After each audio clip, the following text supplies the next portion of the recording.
¿Qué amigos? Bienvenidos a 2.5 Gasteiz, lunes 2 de noviembre de 2015. Arrancamos una semana en la que, bueno, empezamos ya a ver, a leer en prensa el cierto nerviosismo que empieza a haber ya en ciertos políticos por las declaraciones.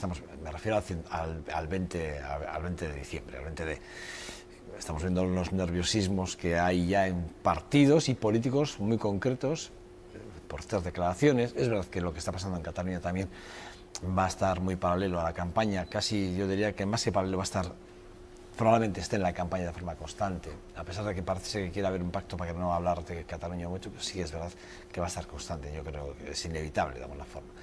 Pero bueno, dicho esto, hoy les propongo un argumento de programa para mí cuando menos interesante, y espero que para ustedes también. Vamos a hablar en nuestra portada con el que va a ser el candidato al Congreso de los Diputados por Álava en Ciudadanos, con Rodrigo Zamora. Vamos a hablar con él en breves minutos. Luego tertulia con Esperanza Molina, Nieves Urrutia y José Ramón Berzosa, con los que les hablaremos de esas declaraciones que hizo ayer la consejera de Transporte con el tema del BRT y tranvía. Bueno, pues la apuesta de ese radial. Hablaremos con ellos, valoraremos las declaraciones de la consejera y además también hablaremos de lo sucedido en la comisión del Ayuntamiento con el tema de las tasas y precios públicos en el Ayuntamiento, un despropósito que les vamos a contar luego en la tertulia. Luego vendrá Paco Valderrama para hablar del WordPress Photo, que estará hasta el próximo, creo, 16 de noviembre instalado en nuestra ciudad, y que créanme que es una exposición que yo no me la perdería. Bueno, vamos a hablar con él y veremos además algunas de las fotos que se exponen en el antiguo depósito de aguas de Vitoria-Gasteiz. Y ya saben, en medio de todo esto, los deportes, con el jefe de redacción deportiva de esta casa, con Jon Dos Santos. Bueno, ese es el argumento de que hoy les proponemos para que se queden con nosotros hora y media más o menos de programa que tenemos por delante. Bueno, les decía, vamos a hablar con Rodrigo Zamora, que ya les presento, que es candidato al Congreso de los Diputados por Álava, por Ciudadanos. Bueno, buenos días, Rodrigo. Buenos días, bueno, antes de nada, ya estuviste aquí con aquel debate famoso que hicimos, sí, porque fuiste candidato también a la alcaldía, encabezaste la lista por Ciudadanos en Gasteiz, en Vitoria, y estuviste aquí, ya nos conocimos, bueno, ahí tuvimos peleón, es verdad, ahora que estamos en privado tuyo aquí, te vi peleón, bien plantado, tengo que decir que no... Bueno, al final, cuando tienes el posicionamiento claro, sabes lo que tienes que decir y lo que tienes que hacer, pues es muy fácil comunicarlo. Bueno, antes de nada, abogado, ¿qué años tienes ahora mismo? 30 años, que eres muy joven, no aparento más, pero... Bueno, eso es lo que estoy. Yo no me atrevería a decirlo, ¿no? Bueno, el caso es que 30 años, abogado de profesión, ejerces como tal, tienes tu propio bufete de abogado. Sí, tengo un despacho, sí. ¿Corren malos tiempos para la abogacía? Porque hay cada vez más abogados, dicen, muchos abogados, muchos ingenieros, muchos economistas. La verdad es que yo creo que para las profesiones liberales son malos tiempos. Son malos tiempos, bueno, en el caso de la abogacía concretamente, por parte del gobierno del Partido Popular se impuso unas tasas que para los profesionales liberales que nos dedicamos a este mundo fueron como una auténtica espada de Damocles que te cae, y que aunque ahora la han quitado, la han limitado, por decirlo de alguna manera, el daño ya está hecho. Entonces es un daño irreversible y que tardará mucho en tirar para arriba, ¿no? No es fácil, ¿no? Bueno, poco queda para que podamos volver a cambiar, o podáis volver a cambiar las políticas hechas hasta ahora, sí o no. Esperemos que queden 48 días y el 20 de diciembre podamos dar la vuelta a la tortilla. Yo creo que sí, no solo las encuestas, la gente tiene ganas de cambio, y yo creo que vamos a dar la vuelta a la tortilla, y tenemos unas propuestas muy firmes que creemos sinceramente que pueden dar alas a este proyecto. Rodrigo, no es fácil, yo creo que no es fácil, desde donde lo veo yo, y créeme, yo creo que no es fácil ser de Ciudadanos en Euskadi. O sea, quiero decir que hay mucha diferencia ser de Ciudadanos en Euskadi, ser de Ciudadanos, por ejemplo, en Burgos, se me ocurre, o en Valladolid, ¿no? O incluso, si me apuras, en Logroño, ¿no? No es fácil, Primero, ¿qué le mueve a uno para llegar? Porque ya sé que tu trayectoria vienes de UPyD, y acabas en Ciudadanos, como muchos de UPyD acaban en Ciudadanos. Luego sí me gustaría hablar de esa diferencia entre los dos partidos, porque sí que existen, y a veces yo no entiendo esa transversalidad, pero bueno, sé que creo que luego lo podrás explicar. Pero ¿cómo se puede defender las posturas nacionales? Porque además creo que hay una frase que dices que tenemos 17 discursos y tenemos un proyecto nacional. Es una frase tuya que te he oído decir. No, el contexto de esa frase es el siguiente. El Partido Socialista tiene 17 discursos, es decir, hemos oído declaraciones de Iceta diciendo que Cataluña es una nación. Vas a Andalucía y tiene otro discurso. No hay un se nota que no hay un proyecto nacional. Claro, es que los socialistas tienen allí donde van tienen un discurso distinto. Vale, sí. Con lo cual, si tú allá donde vayas tienes un discurso distinto, no tienes un proyecto nacional. Al Partido Popular le pasa lo mismo, se está personalizando en el discurso. Es decir, allí a donde va, dice lo que a la gente le interesa, pero están vacíos. Los grandes partidos, la vieja izquierda y la vieja derecha, están vacíos de contenidos, no tienen ideas, no tienen valores, y lo único que ven en unas elecciones es un mecanismo de provisión de puestos, de cargos públicos. Simplemente, no tienen proyecto y se nota. Se nota porque cada sitio de vas te dicen una cosa distinta, con lo cual hay una incoherencia en el discurso político. Por ejemplo, una incoherencia podría ser lo que pasó con Susana Díez cuando habló del concierto y el cupo aquí, y luego la secretaria general del PSOE dice lo contrario, y el señor Sánchez dice, bueno, intento lavar y guardar la ropa para ver si salvo los muebles hasta el día de las elecciones. ¿A eso te refieres, por ejemplo? Sí, la vieja izquierda se mueve en esa equidistancia, en una de cal y una de arena, una equidistancia permanente. En Cataluña tenemos ese discurso, el de Iceta por un lado, y el de Sánchez, que tiene que salir detrás de una banderola de España y parece que es el salvapatrias, ¿no? Es decir, no, mire, usted opine, y opine algo en concreto, pero lo que no puede hacer es decirme en un sitio una cosa y decirme en otro sitio otra. Si sois un partido nacional, comportaros como tal. Pero ¿cómo se come eso? Digo, la primera es que hemos entrado casi en materia, pero la pregunta era, es muy difícil ser de Ciudadanos en Euskadi, porque defender en Euskadi a una España que prácticamente, y lo digo porque hace poco cumplimos el 36 aniversario del Estatuto de Gernika, y está incumplido 36 años de gobernanzas de dos partidos solo, Partido Popular y Partido Socialista, y venir de fuera y decir, o estando dentro y decir que... El problema viene... Es difícil, Bueno, yo no creo que sea difícil ser de Ciudadanos en Euskadi. Sí que es cierto que cuando tienes que defender un discurso que parece que vas nadando a contracorriente, pues te estigmatizan, para nada. Cuando tienes las ideas y los valores claros, lo que haces es defenderlo. Entonces, desde ese punto de vista, no tenemos ningún problema en defender lo que pensamos. Ahora bien, respecto al Estatuto de Gernika que comentabas, el tema viene porque parece que estamos en una transición permanente en la que se aplica, quiero recordar que era el 152 de la Constitución, en el cual parece que constantemente tenemos que estar negociando y pasteleando competencias para que se transfieran.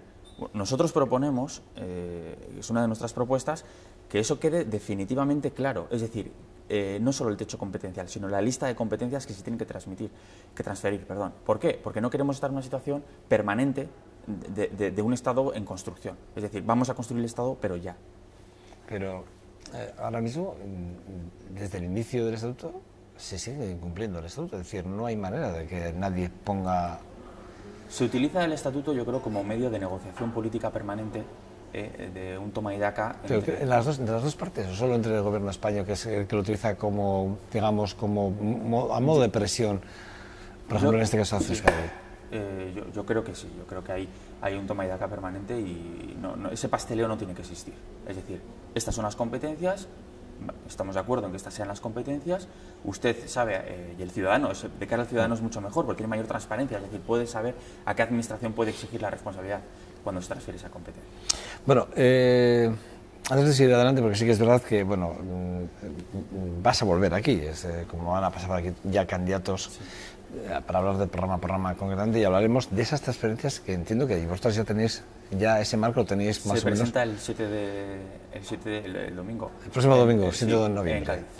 Bueno, lo que entiendo es que ahí ese programa tiene que estar muy definido, sobre todo pensando en Euskadi, porque claro, podemos hablar de la situación catalana, pero también Euskadi tiene su peculiaridad, ¿no? De alguna forma, y habrá que entiendo que esta campaña electoral va a haber mucho debate, ¿no?, con los derechos a decidir de diferentes países, ¿no?, o formas de pensar diferentes. Bueno, nosotros en ese punto lo tenemos claro, es decir, no existe un derecho a autodeterminación, en este caso en España como tal, no existe ese derecho a decidir o ese supuesto derecho a decidir. Somos una nación, el soberano es el pueblo español y el que tiene las riendas es el pueblo español. Bueno, las encuestas, sí que es verdad que según los sondeos realizados por Metroscopia, os daban un resultado, vamos, cuando menos, cuando uno lo ve, dice, bueno, aquí Albert Rivera con un 22%, Mariano Rajoy con un 17%, Pedro Sánchez con un 16% y un 14% estaría Pablo Iglesias, y los otros están en ese 8%. Cuando veis esto, ¿qué es lo que es lo primero? Bueno, eso, os sale esa sonrisa, ¿no? Sí. La verdad es que es algo, bueno, fruto del trabajo y sobre todo fruto de defender valores e ideas. Yo creo que la gente percibe que tenemos proyecto, que tenemos ganas e ilusión de poder cambiar esto y revertir la situación. Tampoco somos magos que venimos aquí con la varita mágica, simplemente tenemos propuestas, que es lo que la gente quiere. Tenemos propuestas y tenemos mucha ilusión por cambiar. Fíjate, cuando uno ve las encuestas, que evidentemente, a ver, esas encuestas ya sabes cómo son, que a veces cuando uno le da muy buenos resultados hay una mala intención detrás de los resultados, ¿no? Porque lo que quieren es condicionar de alguna forma la forma de voto, ¿no?, al votante, ¿no? Sí. Quieren condicionarla de alguna forma. Y se ve digamos, no sé cómo decirte, entre líneas, se lee claro la intención de los que cocinan las encuestas, ¿no? Y lo digo bien, yo es que además nunca me escondo, se cocinan las encuestas.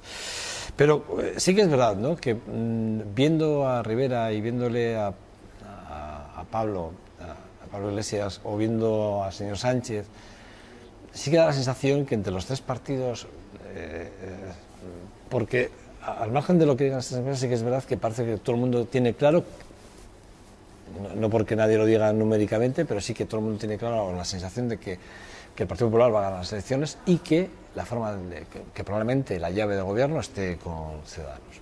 ¿Tú ves que en un momento, en una forma hipotética, entiendo, en un momento determinado pueda ser que Rivera pueda ser el siguiente presidente del gobierno de España? Yo solo veo una opción ahora mismo, que es que sea presidente del gobierno. Esa es la opción. Ahora bien, si me estás preguntando subrepticiamente sobre los pactos, mire, no somos ni la muleta de la izquierda ni la muleta de la derecha. Somos un partido de centro y salimos aquí a ganar las elecciones. Y es lo que venimos a hacer. No venimos a pactar con nadie. Venimos o a hacer oposición o bien a pero los números no dan, ¿eh? Bueno, esas encuestas pueden que estén cocinadas o pueden que no. No, pero usted y yo sabemos que no dan. Es decir, sabemos que todos los partidos internamente manejáis los datos y sabemos que los que se están manejando ahora mismo internamente en muchas formaciones políticas, sabemos que son políticas de pacto las que van a llevar a un gobierno o a otro, de un color u otro, a la Moncloa. Eso lo tenemos claro. Ahora bien, por ejemplo, digo yo, de alguna forma sí que Ciudadanos tiene esa llave y eso sí que nadie lo discute, salvo que un resurgir de Podemos a nivel nacional de un vuelco a estos números que barajáis internamente, ¿no?, de alguna forma. Nosotros tenemos unas propuestas y lo que venimos es a cumplir esas propuestas y a que se hagan efectivas. ¿Por qué? Porque esas propuestas creemos que son los pilares fundamentales para una regeneración y para una recuperación, para un proyecto de país, vuelvo a insistir. Entonces, respecto a los pactos postelectorales, mire, es que, insisto, venimos a ganar las elecciones y yo sé que los números dan lo que dan, pero venimos a ganar las elecciones. A Inés Arrimadas, el resultado que ha obtenido en Cataluña, ni las mejores encuestas lo pronosticaban. Cierto. Entonces, vamos a intentar dejar de un lado las encuestas, trabajar y vamos a conseguir ese objetivo. Hablamos del derecho a decidir, sí o no, si cuando menos deberíamos tener una política más aperturista en ese sentido. Quiero decir, parece ser que los españoles tenemos que mirarnos para adentro y no mirar nunca para afuera, pero vemos que hay otros países, fíjate tú, ¿quién iba a decir que Reino Unido iba a conceder, ¿no?, la opción de preguntar en Escocia, es decir, sobre el derecho a decidir, ¿no? Y sin embargo se permitió. Es decir, ¿por qué nosotros no, siendo un país que teóricamente tenemos una historia que nos dice nuestra historia ha estado plagada de momentos muy oscuros y que siempre hemos mirado hacia la libertad como algo, o hacia Europa como algo, un referente, y ahora parece que mirar hacia Europa o hacia ciertos países europeos no nos permite ese tipo de... Yo tengo una postura muy clara. Siempre hemos sido, desde la época moderna, hemos sido siempre un país unido.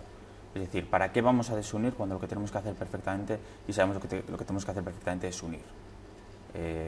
Yo sigo insistiendo, la unión es lo que nos va a hacer sacar de aquí, nos va a hacer salir de la crisis, y lo que nos va a hacer más fuerte como país. Entonces, ¿para qué vamos a ahondar más en el...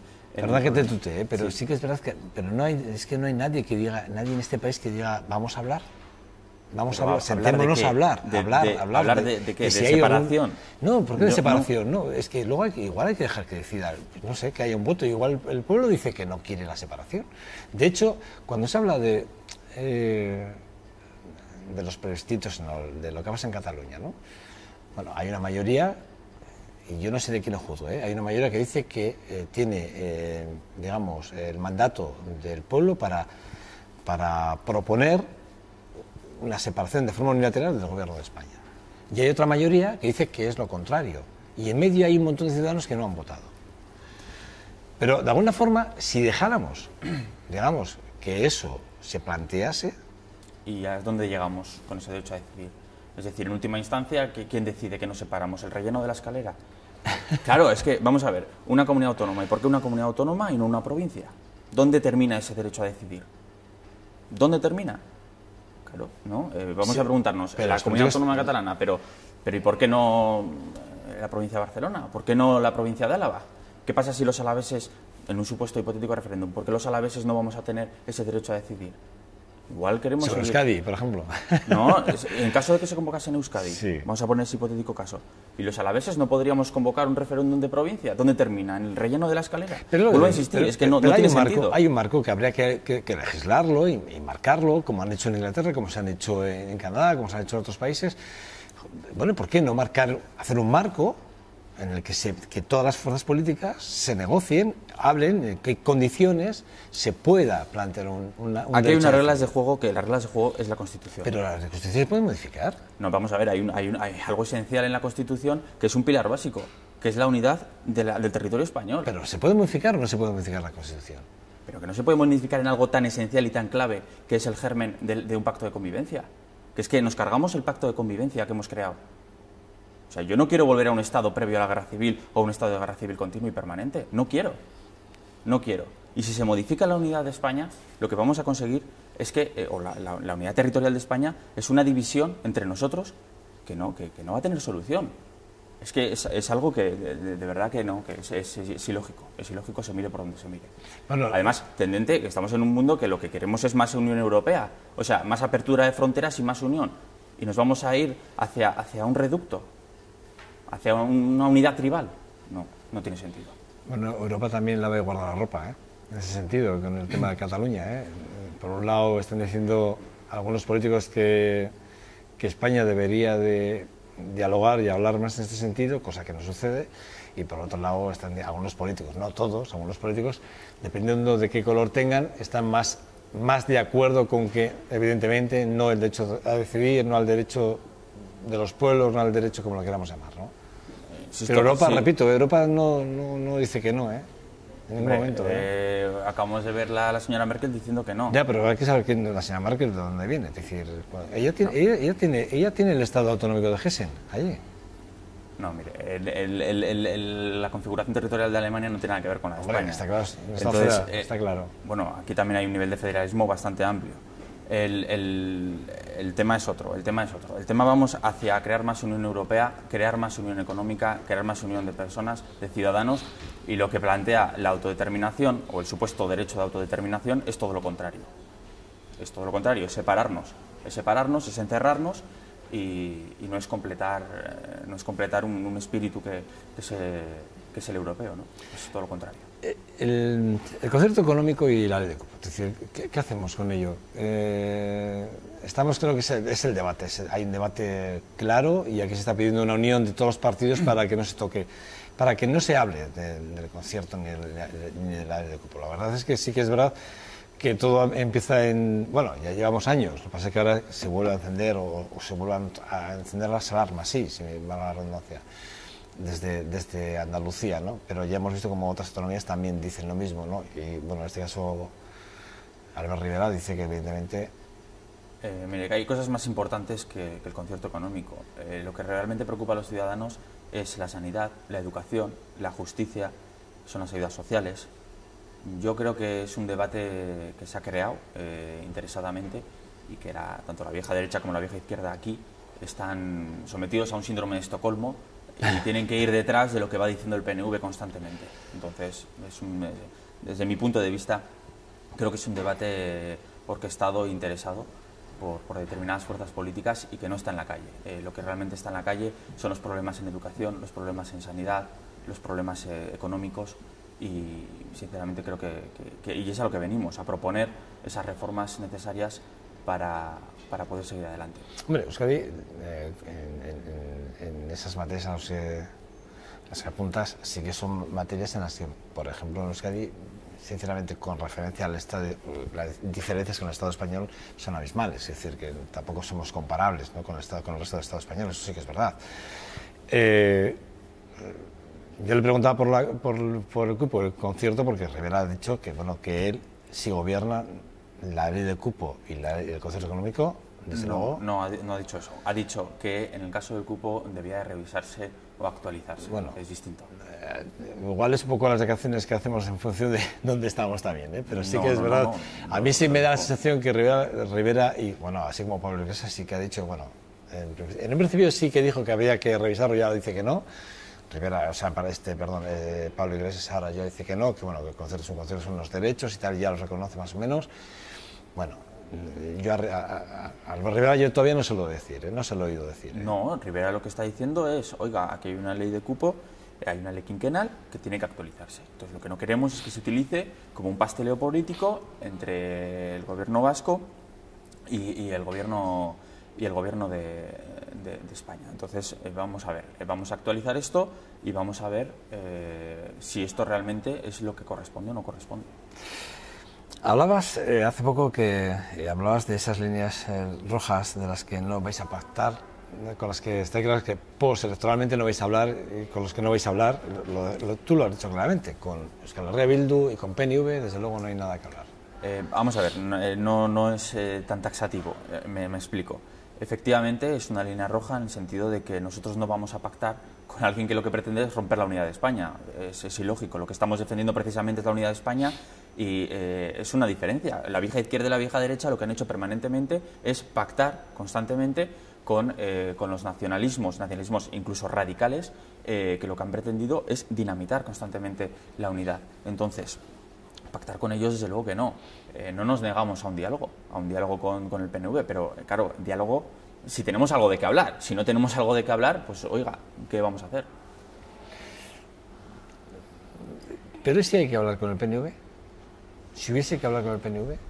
Mira, hay un PNV moderado, que es el que ha tomado las riendas actualmente, frente a un PNV muy radical.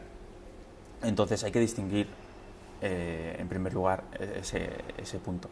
En segundo lugar, vuelvo a insistir, no nos negamos a dialogar con nadie. Es bueno el diálogo, pero claro, si tenemos algo de qué hablar, es que si no tenemos algo de qué hablar en un punto en concreto, se acaban de negar a ir a defender la unidad de España. Bueno, pues oiga, si hay algo tan elemental como defender la unidad de todos y se niegan a ello, pues no sé, habrá que valorarlo, ¿no? Antes te preguntaba, y es que se me había ido, pero sí que es verdad que me gustaría que me dijeses cuál es la postura. ¿Puede pasar lo que ha pasado en Cataluña, que Artur Mas no se ha investido presidente de Cataluña porque la CUP ha dicho que estaría de acuerdo en un gobierno en el que Artur Mas no estuviera? ¿Podría pasar que en el gobierno de España, por los casos de corrupción, evidentemente, que estamos, además todavía estamos, y lo que te rondará Morena, que se dice vulgarmente, pero sí que es verdad, en este caso Ciudadanos pediría que Rajoy no fuese, si tuviese que pedir el apoyo de Ciudadanos o dependiese el gobierno de España del Partido Popular, ¿sería una exigencia el que Rajoy no fuese candidato a la presidencia condicionar la presencia de él a través... Claro, porque estamos hablando de corrupción, ¿eh? Estamos hablando de uno de los capítulos más importantes y Albert Rivera en esto ha sido taxativo y claro. Somos clarísimos. Vamos a ver. Si hay corrupción, lo que vamos a pedir al partido correspondiente... ¿Cómo que sí hay? Sí hay. Rodrigo, hay. Y el Partido Popular, de hecho, ahora sí, la Púnica, el Gürtel... Ahora se está hablando de la sede del Partido Popular. Sí, hay corrupción.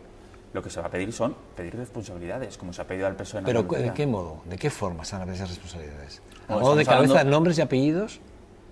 Probablemente. Si están imputados, todos los imputados que vayan en listas tienen que apartarse. Lo hemos dicho en Andalucía. Lo volveremos a hacer aquí. Pero fíjate, la CUP en Cataluña, ante la duda, da igual si estés o no estés imputado, no quiere nada más.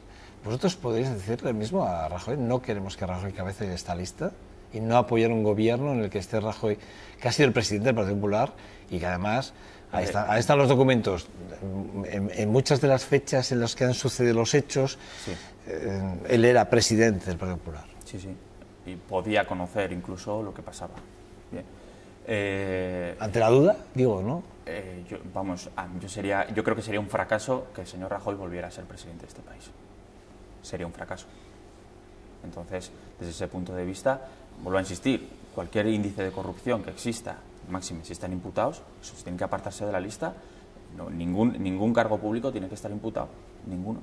Rodrigo, ¿cómo se llega de UPyD? Antes te decía, ¿cómo se llega de UPyD a Ciudadanos? Porque sí que es verdad que estamos viendo, el otro día en un acto de Ciudadanos, estaba el presidente del partido vuestro, de Ciudadanos, estaba Albert Rivera, estaba el señor Toni Cantó, ¿no? Y evidentemente, bueno... es cierto que... Estamos viendo muchos candidatos, o sea, mucha gente de UPyD. Sí, bueno, claro, hay que distinguir entre los que vienen ahora, por decir de alguna manera, y los que ya venimos en su día. ¿No? Nosotros no vinimos, yo no estoy en Ciudadanos cuando ha salido en las encuestas que tenía posibilidades, yo en Ciudadanos desde el inicio.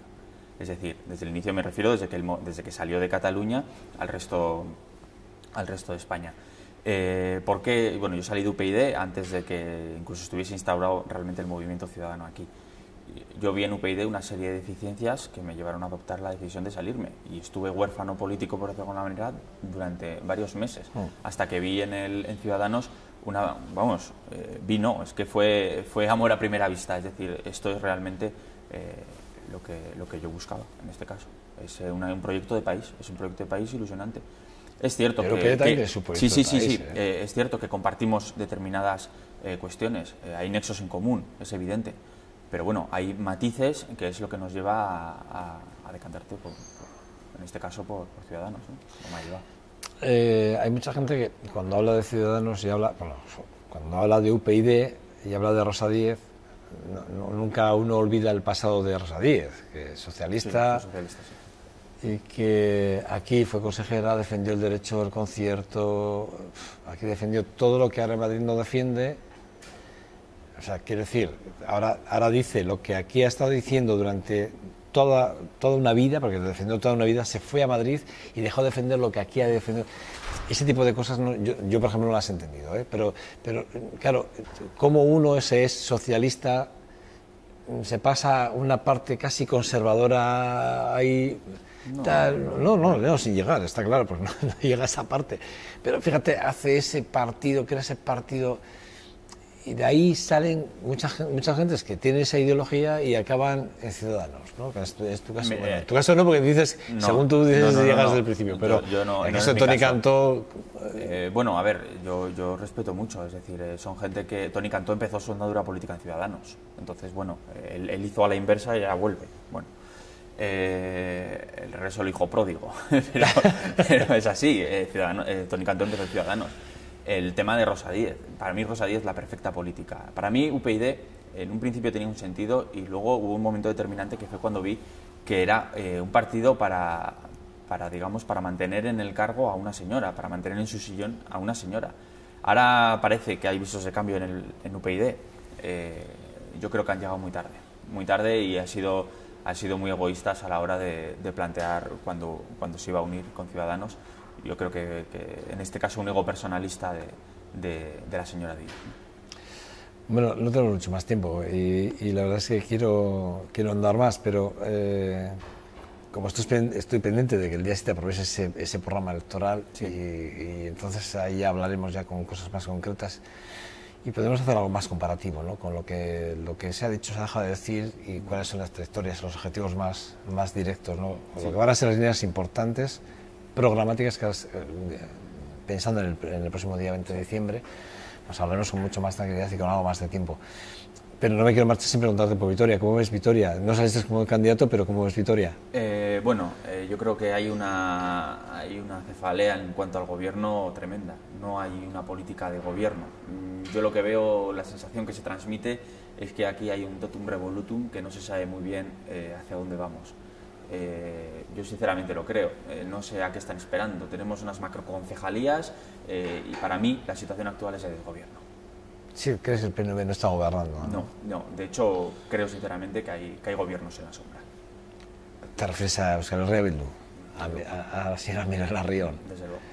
Bueno, de hecho lo que pasó el viernes creo, fue viernes jueves, no sé si fue viernes o jueves, no, fue viernes, en la Comisión de Hacienda. ¿Cómo lo vivisteis? Cuando te enteraste del despropósito, ¿cómo lo vivisteis? ¿O qué sensación te dio? ¿O cuál es tu opinión?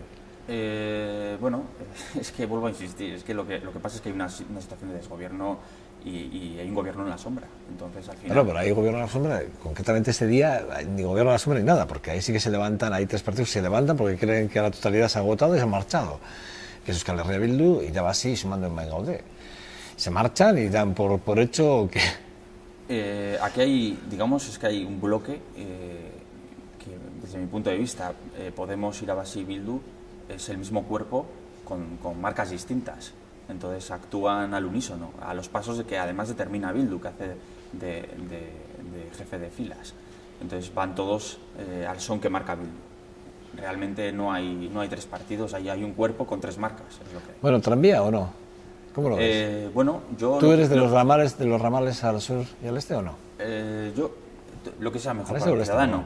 Es decir, Este vamos a ver qué coste-efectividad tiene, si hay una solución más económica y sobre todo... ¿BRT? Hablas del BRT. El BRT, por ejemplo, el que tuvimos el sábado, las declaraciones de la consejera. Ayer, las declaraciones de Ana Orregui, sí. Bueno, si el coste-efectividad es bueno para el ciudadano, ¿por qué no? Bueno, Rodrigo Zamora, el candidato de Ciudadanos al Congreso de los Diputados por Ciudadanos, por Álava. Espero verte aquí muy prontito. Espero que antes de finales de noviembre vuelvas a estar aquí y ya hablando del programa que decía aquel, casi no aquel. Y bueno, hablemos ya más de lo que van a ser líneas programáticas, esas líneas rojas a las que no vais a acceder y en las que además volveremos a hablar probablemente porque hay unas declaraciones que sí que quería verte sacar, lo que pasa es que ya nos daba más tiempo, de Albert Rivera con el tema de la corrupción, que son muy interesantes. Pero dicho esto, te espero aquí en este 2.5 más en breve, ¿vale? Encantado. Vale. Gracias. Nada, pausa para la publicidad, regresamos en 2 minutos con John Dos Santos, que ya está para hablar de deportes por ahí, vamos a hablar de ese empate del Deportivo Alavés y evidentemente del triunfo, el cuarto triunfo del Baskonia, además ya en Liga y además imbatido, o sea, hasta ahí. Vamos a hablar en 2 segundos, hasta ahora.